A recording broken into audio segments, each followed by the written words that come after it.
السلام عليكم. لا تنسوا الاعجاب بالفيديو والاشتراك في القناة تشجيعا لنا لنستمر بنشر المزيد إن شاء الله. الحمد لله رب العالمين، والعاقبة للمتقين ولا عدوان إلا على الظالمين. نحمدك يا رب حمد الشاكرين، ونستهديك ونستغفرك، ونتوب إليك توبة الأولين والآخرين يا رب العالمين. يا رب اللهم برحمتك الواسعة عمنا، واكفنا شر ما أهمنا وأغمنا، وعلى الإيمان الكامل والكتاب توفنا وأنت راض عنا يا رب العالمين. وأشهد أن لا إله إلا الله وحده لا شريك له، حي باقي لا يموت أبدا. إذا نامت العيون فالله لا تأخذه سنة ولا نوم، وإذا فنيت الخلائق فالله هو الحي القيوم، وإذا أغلقت الملوك أبوابها فبابه لا يغلق أبدا. يبسط يده بالليل ليتوب مسيء النهار، ويبسط يده بالنهار ليتوب مسيء الليل، فليس على بابه بواب ولا حافظ. سبحانك يا رب. يقول الحبيب محمد صلى الله عليه وسلم: إذا وقف العباد في ساحة العرض على الله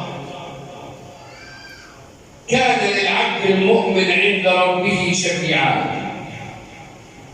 كان للعبد المؤمن عند ربه شفيعان. فما هو يا رسول الله؟ يقول الحبيب المصطفى صلى الله عليه وسلم: شفيعان للعبد المؤمن يوم القيامة: القرآن والصيام. يقول الصيام: يا رب لقد منعته الطعام والشراب والشهوة في النهار فشفعني فيه يا رب العزة. ويقول القرآن: يا رب لقد منعته النوم ليلا فشفعني فيه يا رب العزة. فيقول له المولى سبحانه وتعالى: أتدولان عليه في ذلك اليوم وأنا الجواد الكريم فخذاه وادخلا به الجنة. سيدي يا رسول الله، ولي في فناء الخلق أكبر عبرة لمن كان في بحر الحقيقة راق، شخوص وأشكال تمر وتنقضي فتفنى جميعا والمهيمن باق. ما في الحياة بقاء، ما في الحياة ثبوت. نبني البيوت وحتما تنهار تلك البيوت، تموت كل البرايا فسبحان من لا يموت. وحد الله. واشهد ان نبينا وحبيبنا وعظيمنا وشفيعنا يوم القيامه سيدنا رسول الله صلى الله عليه وسلم. احباب رسول الله، هذه الجمعه الاخيره من رمضان. بالامس القريب كنا نقول انها اول جمعه من رمضان، واصبح اليوم نقول انها اخر جمعه من رمضان. بالامس كان البدايه، واليوم كان النهايه لشهر رمضان. جعل مع الصبر نصرا، وجعل مع العسر يسرا، وجعل مع الضيق فرجا، وجعل لكل كل شيء بداية فلا بد له من نهاية. إن طال الليل مهما طال فلا بد من طلوع الفجر، وإن طال العمر مهما طال فلا بد من دخول القبر. اليوم عرض الله علينا وعليكم وعلى الأمة الإسلامية آخر جمعة من رمضان. يا ترى اللهم يا رب العالمين زد لنا في أعمارنا بالصحة والعافية يا رب العالمين. فهل نقابل بعض العام القادم عند الله عز وجل؟ يقول الحبيب محمد صلى الله عليه وسلم: أعطيت في رمضان 5 لم يعطهن نبيا قبلي. تلك الحديث تم شهر رمضان كله. قال: إن كان أول ليلة منه نظر الله إلى أمتي، ومن نظر من أمتي لم يعذبه. حي على الصلاة حي على الفلاح قد قامت الصلاة. من نظر إليه فلن يعذبه أبدا. ونظرة الله عز وجل لعبده المؤمن هي الرحمة والسكينة والمغفرة والعفو في الدنيا والآخرة. أما الثانية يقول الله عز وجل لملائكته: يا ملائكتي استغفروا لمن صام رمضان إيمانا واحتسابا. والثالثة إن الله عز وجل يأمر جنته في ذلك الشهر الكريم ويقول: يا جنتي تزيني لعبادي الصائمين، يوشك أن يستريحوا من عناء الدنيا إلى دار كرامتي. فهنيئا لمن قبض الله عز وجل أجله في رمضان وهو صائم. هنيئا له. أما الرابعة يا رسول الله فقال: إن ريحة أفواههم حين يمسون أطيب من ريح المسك عند الله عز وجل. لما يجي كده بعد العصر ولا المغرب ريحة البق بتتغير من قلة الأكل والشرب. لما يشمها إنسان زيه وزيك يشمئز منها. أما عند الله عز وجل فهي أطيب من ريح المسك. ثم قال صلى الله عليه وسلم: أما الخامسة التي أعطاها الله عز وجل في أمتي فإن كان آخر ليلة من رمضان غفر الله عز وجل لهم جميعا. فاللهم اغفر لنا يا رب العالمين. لمن؟ للصائمين، للقائمين، للعابدين، للحامدين، للذين يخشون الله ويخافون الله عز وجل في كل وقت وحين. قال صلى الله عليه وسلم: من صام رمضان إيمانا واحتسابا خرج من ذنوبه كيوم ولدته أمه. من صام رمضان إيمانا واحتسابا لوجه الله سامه عن المعصية، صام العين ألا تنظر إلا ما يغضب الله، صام لسانه عن الغيبة والنميمة والغيلة والقال، صام بطنه من أكل الحرام، وصان يده عما تلبس في خلق الله، وصان رجليه عما تمشي فيما حرمه الله عز وجل.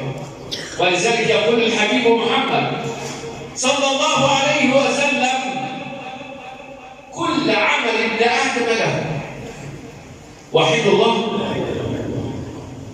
كل عمل ابن آدم له، كل فعل تفعل من خير لي من شر لي مكتوب لك. منذ أن تكلفت وأمرت بالتكليف، يعني منذ أن بلغت وأمرت بعمر التكليف من قبل الله عز وجل أصبح كل شيء لك. إن كان خيرا فخيرا وإن كان شرا فشرا، إلا الصوم فهو لله عز وجل. قال صلوات ربي وسلامه عليه، يقول المولى عز وجل في حديثه القدسي الجليل: كل عمل ابن آدم له إلا الصوم فإنه لي وأنا أجزي به. ولذلك أحباب رسول الله، 3 حاجات اختصهم المولى لنفسه له سر بين العبد وربه. أول هما ذكرهم في آية واحدة في سورة البقرة. أول هما يا أيها الذين آمنوا، آية الصيام، أول آية الصيام. أول حاجة الإيمان. 3 من الأسرار الكونية عند الله عز وجل. أول هما الإيمان. الإيمان يسمى بين العبد وربه، لا يعلمه إلا الله. إيمان القوي، إيمانك في الله، إيمانك لا تخشى في الله لومة لائم، إيمانك أنك تخاف من الله في جواك. قبل ما تجيب على معصية يذكرك المولى عز وجل ويقول لك: يا عبدي تذكرني، يا عبدي خاف مني، يا عبدي ما تظلمش، يا عبدي ما تاكلش مال الأيتام، يا عبدي اتق الله. قبل ما انت تاخده على خطوه فيعلمك الله عز وجل. فالسر بين العبد وبين ربه. ثاني هما الصيام. سر بين العبد وبين ربه لا يعلمه الا الله. ممكن تاكل في بيتك، ممكن تشرب في بيتك، ممكن تعمل اللي انت عايز تسويه جوه البيت، ولما تطلع تتظاهر امام عباد الله عز وجل بانك صايم، وخلايا دايره ومش عامل حد، وصبرك نفس. ليه؟ يقول لك انا صايم، انا صايم. ولذلك يقول النبي محمد صلى الله عليه وسلم: اذا كان يوم القيامه يؤتى بإناس من امتي، اللهم اجعلنا منهم يا رب العالمين، واحشرنا واياهم يا رب العالمين. يؤتى بأناس يوم القيامة من أمته. جماعة كده محدودين من أمة النبي محمد، فيدخلون الجنة بغير حساب. واحد يا مسلم لسه ما حد يدخل الجنة، فيراهم رضوان خازن الجنة. يقول النبي محمد صلى الله عليه وسلم: يراهم على حوائط الجنة. وقيل يراهم وهم يأكلون من أثمار الجنة، من الثمار والفواكه بتاعت الجنة يأكلون منهم. فتنظر إليهم ملائكة الجنة، وينظر إليهم رضوان خازن الجنة، ويقول: من أنتم؟ وكيف دخلتم؟ وبما دخلتم؟ كيف دخلتم الجنة وانتم منين؟ فيقولون له: عبدنا الله سرا فأدخلنا الجنة سرا. عبادة ربنا الإيمان والصيام والتقوى، دول السر بين العبد وربه. عبدنا الله سرا فأدخلنا الجنة سرا. عبدنا الله بالإيمان والصيام والتقوى، كلنا نخاف ربنا، ما نغلطش في حد واحنا صايمين، ما نكذبوش على حد واحنا صايمين، ما ناكلوش أموال الناس بالباطل واحنا صايمين، ما نشهدوش زور واحنا صايمين. زي ما في سؤال هيخليني عن خطبة الجمعة. جه واحد يقول لي: عم الحاج، قلت له: اتفضل. قال لي: أول يوم رمضان أو ثاني يوم رمضان، المهم في رمضان. وجيت طلبت للشهاده، فشهدت زور ان الوليه طلعت من بيت جوزها بالذهب وهدومها وكل حاجه، وخدت فلوس من البيت، وحلفت قدام الله: هل تكتب علي؟ صلوا على رسول الله. ده لو جبنا واحد يهودي هيكون كتبت عليه، لو جبنا واحد كتبت عليها. وهل انت شفتها وهي طالعه من بين ابوها بالذهب ولا بالفلوس؟ هل انت شفتي؟ قال لك اللي حصل. خدت كام؟ قال كل اللي انا عاوزه. والذين يشهدون الزور لا يقومون الا كما يقوم الذي يتخبطه الشيطان من المس مثله مثل آكل الربا يوم القيامة. مثله مثل آكل الربا يوم القيامة. يقوم من أرض المحشر ويخرج من القبر يتخبطه الشيطان من المس. شفت انت لما يكون واحد ملموس في الدنيا او واحد مثلا يقول لك دي لبسه جن ولا لبسه عفريت وفجأة تلاقاه يقوم ويصرخ ويزعق قدره في الخطاب في الحيطان والبيبان وتلاقاه كده يروح يمين وشمال ويخبط في نفسه. شاهد الزور واكل الربا يوم القيامة. تنظر اليه الخلائق. من هو؟ يقول لك رجل من امة النبي محمد. وماذا كان يفعل في الدنيا؟ قال انه كان شاهدا زورا وكان آكل الربا وكان لا يخاف الله عز وجل. فاليوم يخرج من قبره ويتخبطه الشيطان كأنه ايه واحد لابسه شيطان ولابسه كده، لا تقدر عليه ولا تسكته ولا تهديه ولا حاجه خالص. ثم قال صلى الله عليه وسلم يوم أسري بي وعرج بي رأيت أناسا مقطوعين الحلاقين والأكفين، يعني بالمثل البلدي رأسه ورقبته على عرض واحد وله لسان كما قال صلى الله عليه وسلم إذا ولده يمشي عليه المؤمن مسيرة شهر. إذا أخرج لسانه يلحس جلده فيهري جلده. شوف قدرة ربنا، فيخرج منه الدم والجرح والصديد ثم يهرى الجلد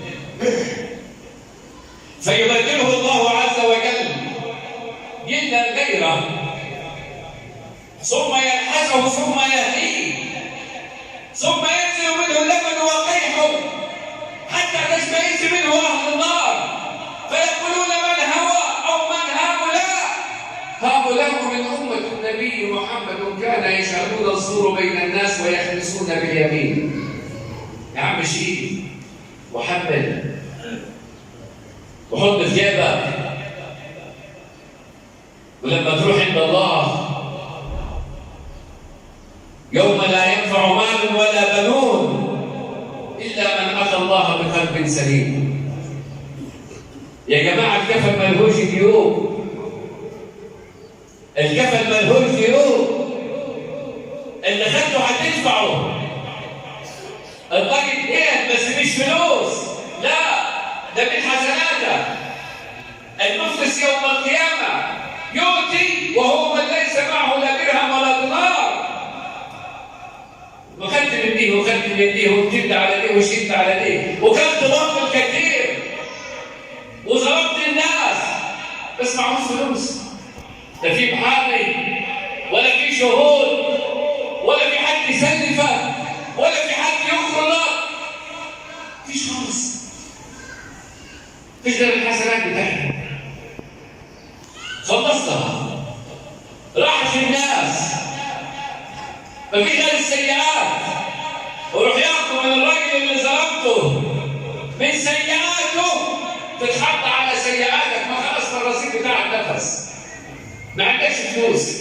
ياخدوا من السيئات اللي انت ظلمته وتتحط على سيئاتك ثم يحمى لك بها في نار جهنم يوم القيامة. زادك واكلك وشربك ونومك وراحتك نار جهنم والعياذ بالله. يا احباب رسول الله، اليوم والله يا رسول، يا احباب رسول الله، اياكم بشهاده الزور. خافوا من ربنا والله.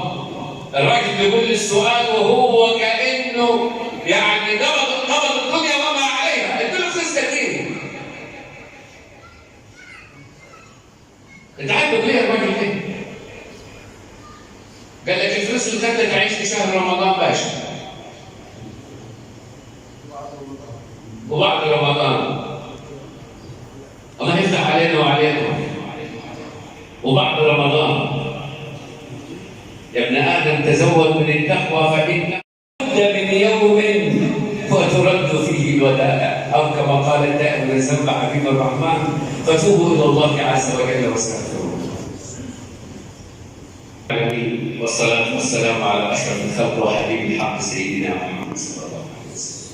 أحباب رسول الله، اليوم في العشر الأواخر، واليوم ليلة 27 من رمضان، عرضه الله علينا وعليكم وعلى الأمة الإسلامية بالخير والبركة والسعادة يا رب العالمين. يا رب يا رب يا رب يا رب يا رب أحمي يا رب على من أخلف يا رب العالمين. يا رب يا رب اعطي كل من أنفق يا رب العالمين. يا رب يا رب يا رب أكرمنا بكرامة القرآن في الدنيا والآخرة. أكرمنا يا رب العالمين، أكرمنا بسداد الدين يا رب العالمين، وبالصحة والعافية يا رب العالمين. يا رب أعطي كل من أنفق على يتيم أو مسكين أو فقير أو محتاج أو مريضا، أعطيه يا رب، أعطيه من خزائنه التي لا تنفذ أبدا يا رب العالمين. فيا أحباب رسول الله، اليوم يوم الليلة 27 من رمضان، ليلة القدر قال صلى الله عليه وسلم اتخذوها في العشر الأواخر من رمضان، وقيل في الليالي الفردية اللي هي 21 و23 و25 وال27 وال29، ولكن النهارده ليلة القدر ليلة 27. قال العلماء أنها ليلة 27، أصروا أن ليلة القدر ما تكونش ال 21 ولا 23 ولا 25 ولا 29، بل هي ليلة 27. طب عرفتوها كيف يا جماعة أنتم يا علماء أن هي ليلة 27؟ قال بعض العلماء إذا قرأت بسم الله الرحمن الرحيم من قوله إنا أنزلناه في ليلة القدر وما أدراك ما ليلة القدر، ليلة القدر خير من 1000 شهر، تنزل الملائكة والروح فيها بأمر ربهم من كل أمر، سلام هي. بس أقف عند سلام هي. لو عديت من أول إنا أنزلناه لغاية سلام هي، قال لك العلماء هتلاقيها 27 كلمة. 27 كلمة إنا أنزلناه لغاية سلام هي، عندهم كلمة هتلاقيهم 27 كلمة. عند الكلمة دي وقف المولى سبحانه وتعالى سلام هي حتى مطلع الفجر، يعني ليلة القدر سلام واطمئنان وأمان ودعاء وافتخار وكله حتى مطلع الفجر. أول ما يطلع الفجر ينادي المولى عز وجل على ملائكة السماء الدنيا: يا ملائكتي يا ملائكتي، فيقول لبيك يا مولانا، فيقول انظروا إلى أمة النبي محمد، منهم القائم والراكع والساجد وقارئ القرآن، فماذا أعطيهم؟ فيقول يا رب يطلبون مغفرتك، فيقول اشهدوا يا ملائكتي إني غفرت لهم بفضل هذه الليلة. ده الليلة دي. وقيل ليلة 27. كلمة ليلة القدر ذكرت في تلك السورة 3 مرات. إنا أنزلناه في ليلة القدر وما أدراك ما ليلة القدر. ليلة القدر خير من 1000 شهر. ذكر الثلاثة. قال لك ليلة القدر 9 أحرف، وذكر الثلاثة لو ضربت 3 في 9 هتلاقيها ب 27، يعني هي ليلة 27. هي ليلة خير من 1000 شهر. تلك الليلة دي اللي احنا يجب علينا بعد صلاة العشاء نصلي الشهر، واللي معاه طلب ولا حاجة يبديه، ثم يجي التهجد، ثم بعد ذلك نذكر الله عز وجل حتى مطلع الفجر.